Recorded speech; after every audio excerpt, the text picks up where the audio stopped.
Then there were other 24,000 Atmas who were linked downwards with many jivas of perishable Ksharaloka. Tartam Vani also speaks of them. These 24,000 jivas are termed by Tartam Vani as belonging to Ishvara Srishti or Ishvari Srishti category. But their Atmas were not upwards linked with Paratmas. Only the Brahma Yog Yukta Atmas were connected with Paratmas. Now, the Ishvara Srishtis too would experience as if they exist in the Akshara Loka, but only after their respective Atmas get awakened from their delusions.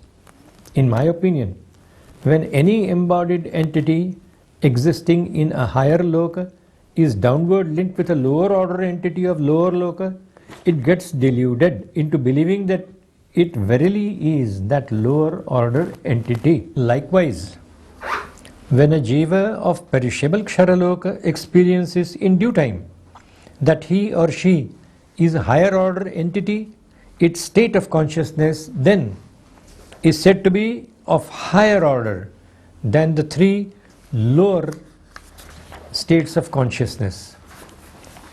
These three lower states of consciousness are termed by Yoga Vasishtha as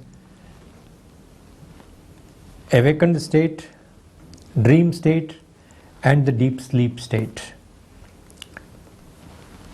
Higher than the three are termed.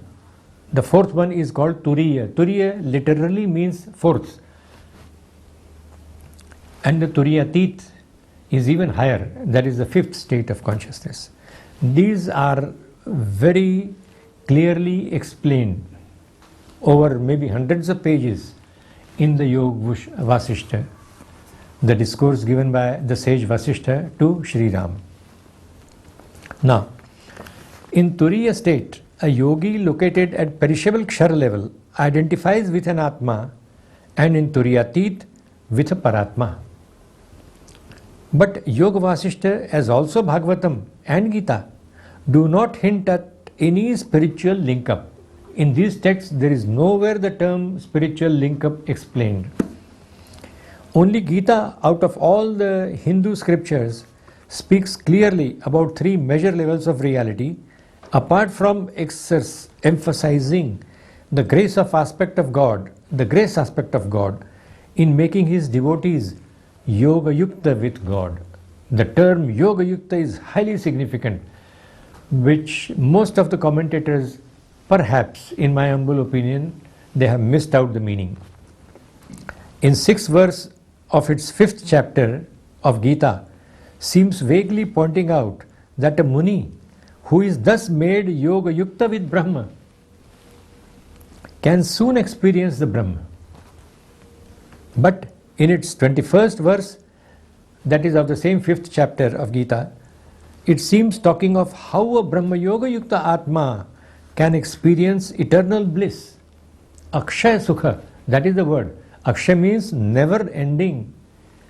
No physically existing entity in our Kshara world exists forever.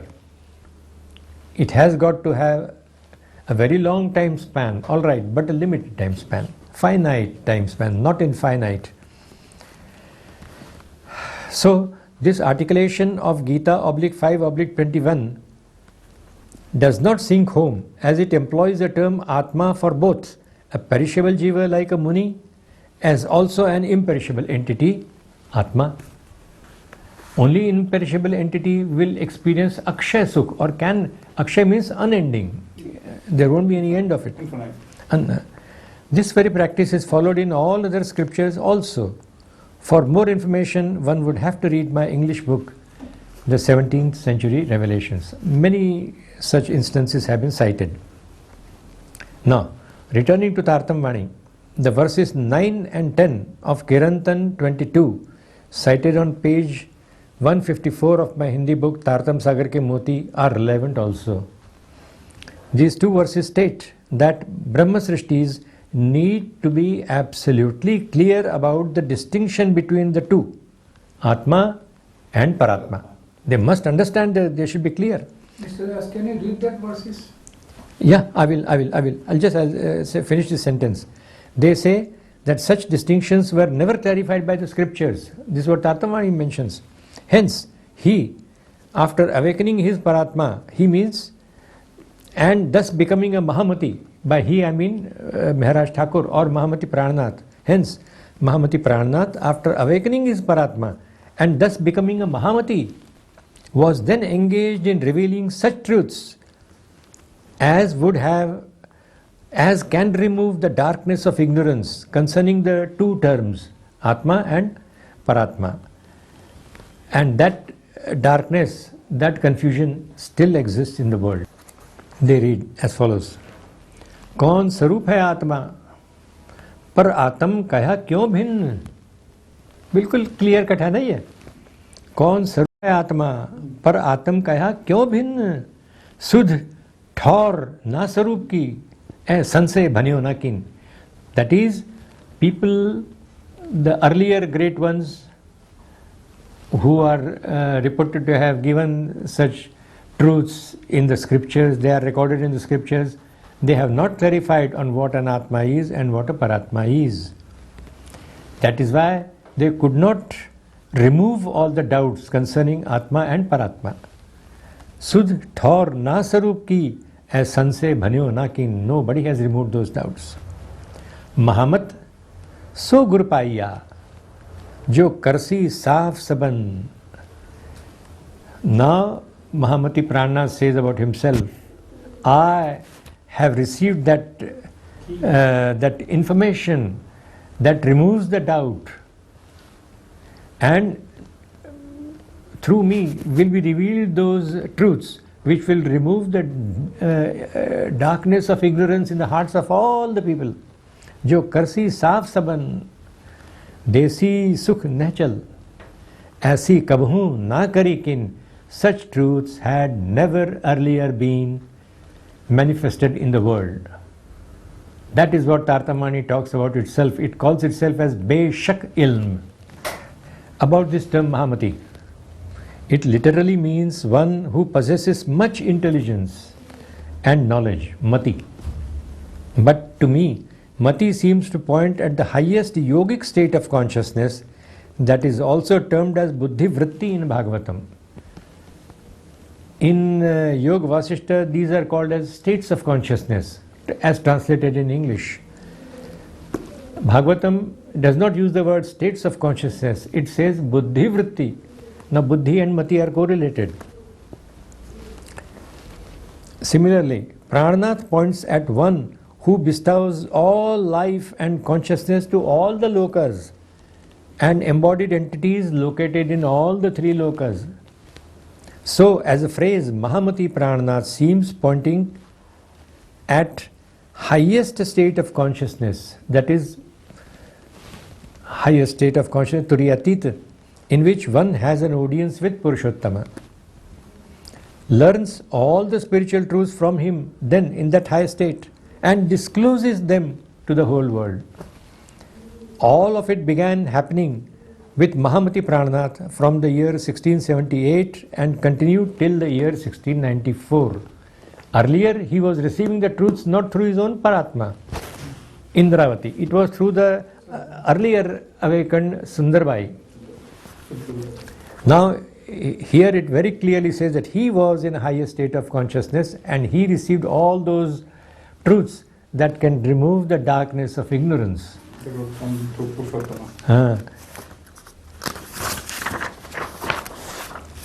It was the second major step that God must have taken to awaken the Paratma Indravati and to reveal through her, via Mahamati Prannath, about 10,000 more verses. That completed the spread of divine Tartam Vani, containing a total of 18,758 verses that were manifested beginning 1657 and ending in 1694, when his own physical existence came to an end at Panna, located in Bundelkhand region of the state of MP in India. Madhya Pradesh, that's it, Madhya Pradesh. What needs to be clearly noted is as follows. All those divine verses had emanated from two awakened Paratmas. They had momentarily shed their delusions from time to time to get awakened to their real original Aksharatit existence. Now, during the period when any Paratma is momentarily awakened, the Aksharatit Purushottama present before her may convey certain spiritual truths that get instantaneously uttered by respective Brahma Srishti in our perishable Kshar world. It happened on many occasions during the illustrious life of Mahamati Prannath, but immediately thereafter his Paratma relapsed back to the deluded state. That is, when Mahamati Prannath awoke to his Kshar existence, the Paratma temporarily switched off. She got deluded again. He then regained his earthly personality. He means Mahamati Prannath. It was the highest level of God, wherefrom the division of the divine wisdom of Tartam Vani used to descend, and Mahamati Prannath then happened to give it out, verse by verse, to those present around him. He simply uttered them audibly so that people could hear it in his Turiyatit state of consciousness, and disciples seated around him simply wrote them down there and then. It is Tartam Vani is not some revelation which has been recorded 1,000 years or even 100 years or 10 years. No, it was instantaneously recorded. That's the beauty of Tartam Vani. Authenticity of that is proven. So neither was TV a product of earthly intellect of Maharaj Thakur, nor was he a poet to give expression to his fanciful imagination. It was not his fancy. It was directly revealed to him. This much has been revealed in Tartam Vani itself. What needs to be stressed here is that mankind is now present on the third step of God's plan. First was awakening Sundarbai, Paratma associated with Sadguru. Second step was to awaken the Paratma associated with Mahamati Prannath. We are in the third step now. What needs to be stressed here is that mankind is now present on the third step of God's plan, in which he has planned to awaken all other Paratmas during the period of Jagni. That would happen via the efforts of their respective Brahma Srishtis, but only when they get born in several parts of the world and somehow connect with those 17th century revelations. That is Tartam Vani. They would then collate it with their own respective scriptures and remove their earlier doubts about what they had revealed about where God is located, how he can be experienced, whether he can be experienced remotely, and that too, when remaining bodily present in our perishable Kshar world, how can you experience the higher level of reality? Those truths had not been explained. But it can be done only by 12,000 persons of Brahma Srishti category, as outlined in the chapter 4 of my book Tartam Sagar Ke Moti. Why? What is so special about him, about them? How does their metaphysics, their inner constitution, differ from that of countless others? How does it differ? It was while contemplating on such issues that I finally arrived at an outline of the concept of interlocal spiritual linkages that correlated well with God making some deserving devotees Yoga Yukta with himself, that is with God, via his graces termed in Gita as Brahma Yoga, Bhakti Yoga, etc. Several yogas are spoken, they are mentioned in Gita, but I don't think people are able to explain these yogas one from another. They are not able to distinguish what those yogas mean. In the end, only sustained efforts of correlating it with Gita, it means Tartam Vani, and other texts made it clear that being made Yog Yukta pointed at spiritually linking up some devotees with the entities dwelling in higher realms.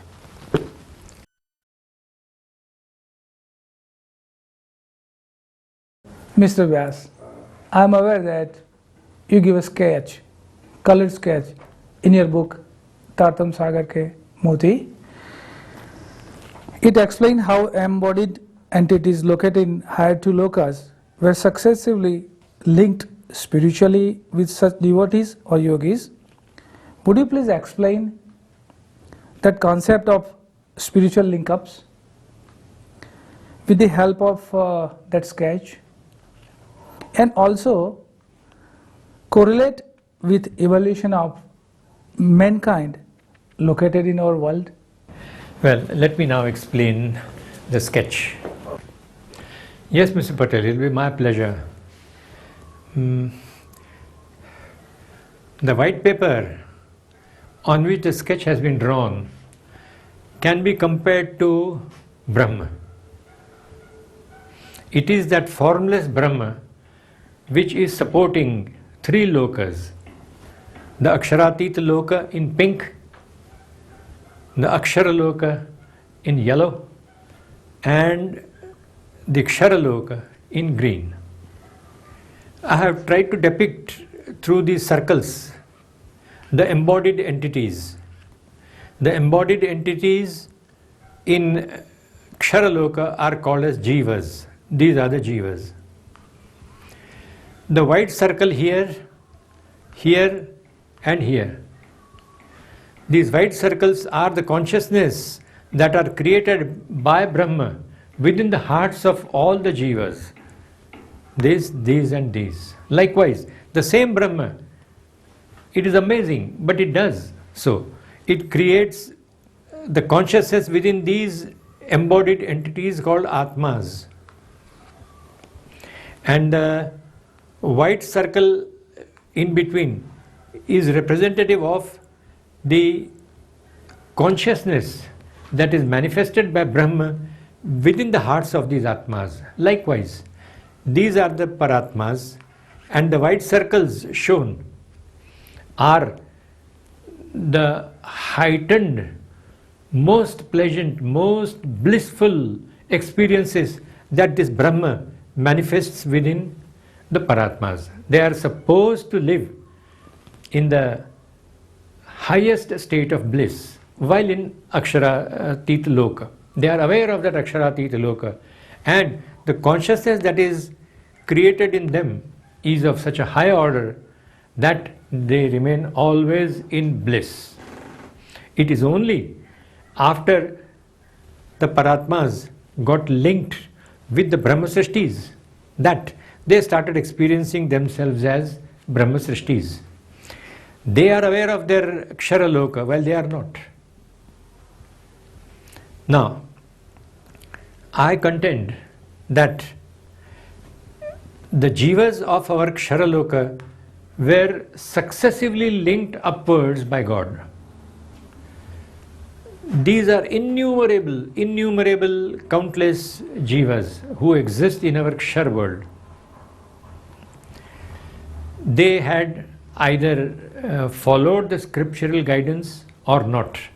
Depending on that, the God decided to bless those who had followed the scriptural guidance.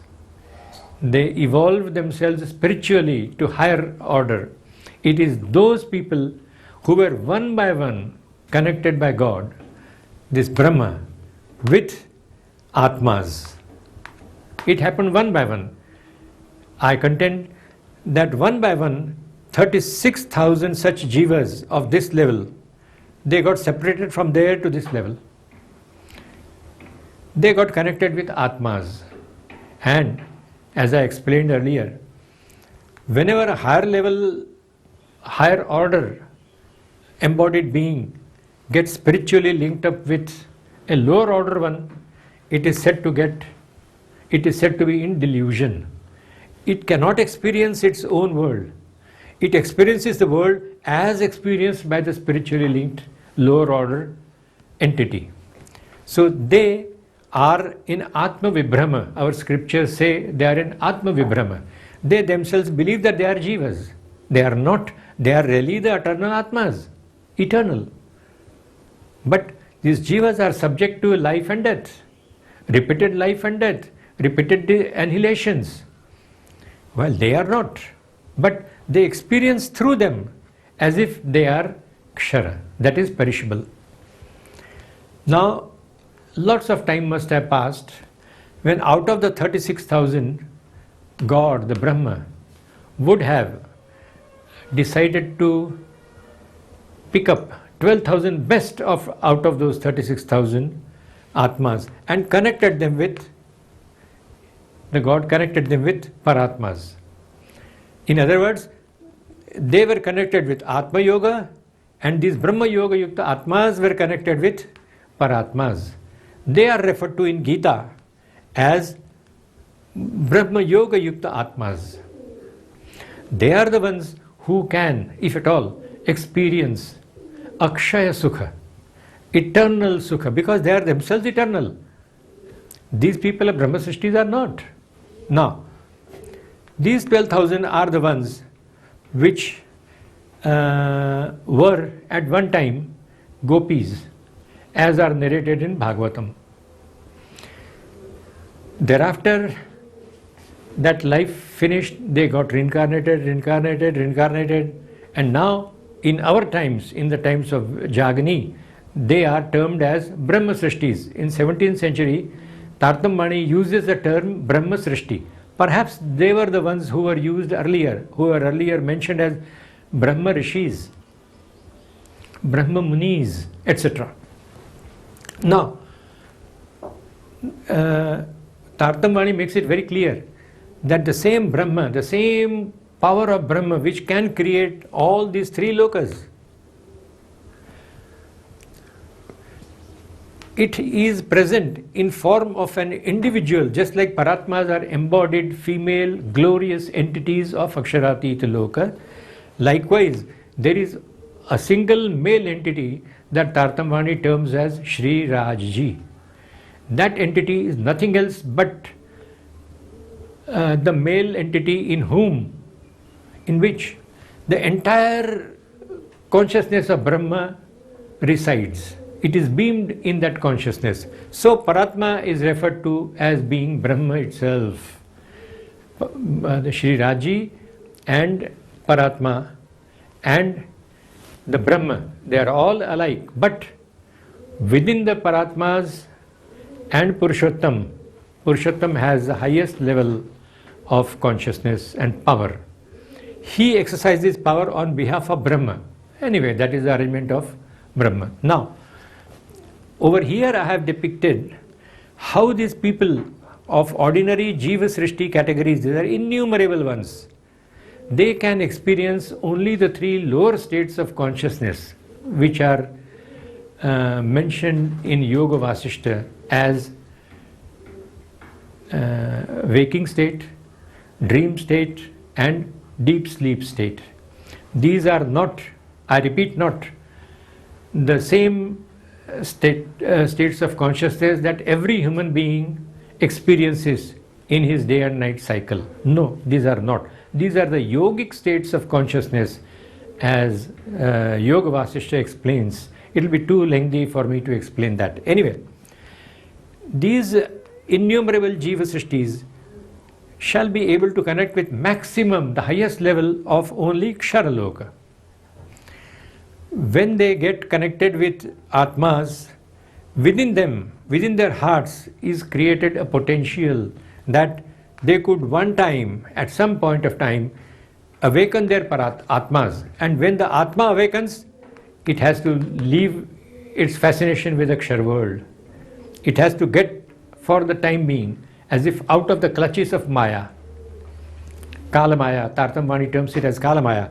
It leaves its Kshar existence, the awareness of Kshar existence, and experiences itself as Atma. Then 36,000 were created, 12,000 and 24,000 and 12,000, who can experience themselves as Atmas. But only these 12,000 who have been upward linked with Paratmas. They can also, these people can also experience first as Atmas and late then with as Paratmas. The Sadguru Devchandra Ji and Mahamati Prannath could awaken their Paratmas. Sundarbai in case of Sadguru and Indravati in the case of Mahamati Prannath. They could. Likewise, remaining Paratmas who have yet to be awakened, they will get awakened during the period of Jagani. By this grey colored arrow, I have shown the evolution of these countless Jiva Srishtis from there to here. Jiva Srishti to Ishwar Srishtis, from Ishwar Srishtis to Brahma Srishtis. And after they awaken the 12,000 Paratmas, during the time when they get awakened, such a huge amount of sublime aura, but very highly potent aura, will get generated within the hearts of Brahma Srishtis, as it did in case of Sadguru and Mahamati Prannath. It is mentioned in Tartam Vani itself.